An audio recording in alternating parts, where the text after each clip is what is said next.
Si è svolto ieri il terzo appuntamento dell'iniziativa promossa dalla Questura di Agrigento con il caffè letterario sulla strada della legalità, al lido della Polizia di Stato a San Leone. Giusy Carreca ha incontrato lo scrittore e regista teatrale agrigentino Alfonso Gueli per un'intensa e interessante conversazione sul romanzo Maledetta città, tornato in libreria dopo 40 anni con la casa editrice Medinova. Al dibattito ha dato il suo contributo anche il critico Beniamino Biondi. Tanti amici mi hanno detto perché dopo 40 anni non ripubblichi un libro che è ancora attuale. Io ero perplesso perché soprattutto nelle prime pagine ci sono delle frasi, dei pensieri che si riferiscono a un giovane che allora aveva 17-18 anni che mi sembravano un po' ingenue, un po' datate.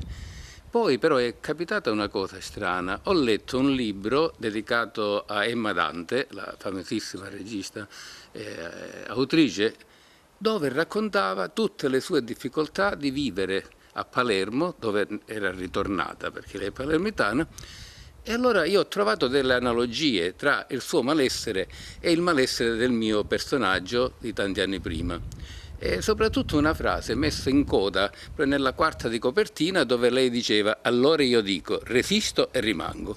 Queste sono praticamente quasi le ultime parole che chiudono Maledetta città, quando il protagonista afferma «Vivere ad Agrigento è una scelta non obbligata, per cui preparo i bagagli e parto, anzi rimango». E allora ho pensato che questa frase detta da Emma Dante dopo 30 anni dal mio libro voleva dire qualche cosa, forse voleva dire che il mio libro poteva ancora avere una sua validità. Ed ecco perché si è ripubblicato con Medinova.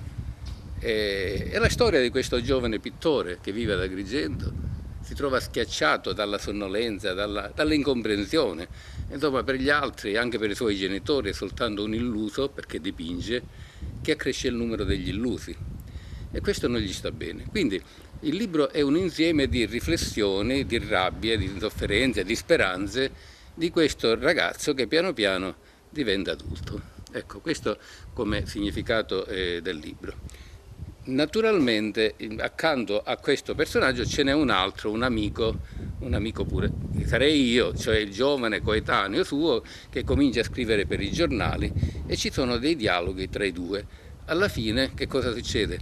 Che colui che dice io resto, cioè Nicolò D'Alessandro, grandissimo grafico, autore tra l'altro del disegno più grande del mondo, 90 e più metri per 1,50, è stato ospitato a New York, ad Amsterdam, a Berlino, dovunque, ad Agrigento no, naturalmente lui era scappato da Agrigento.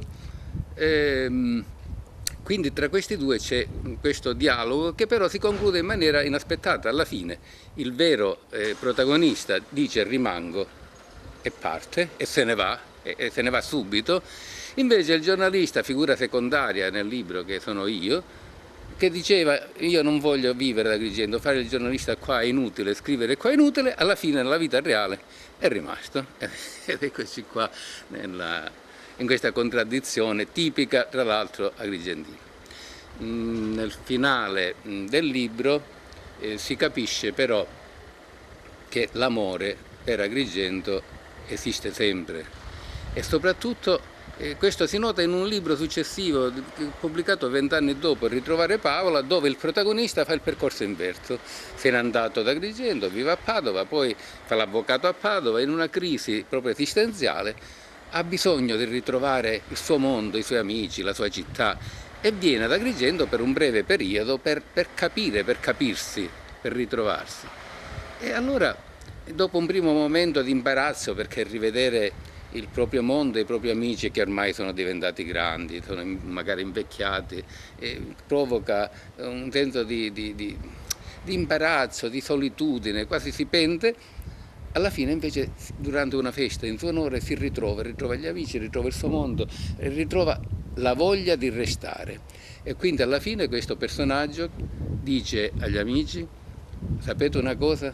Noi dovremmo cercare di amarla questa città e di capirla, perché siamo tutti bravi a parlare male di Agrigento e io ho capito che qui ci vivrei benissimo, anzi forse ho fatto male ad andarmene e questo è il mio mondo.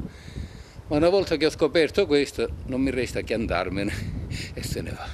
Ecco l'opposto di Maledetta città.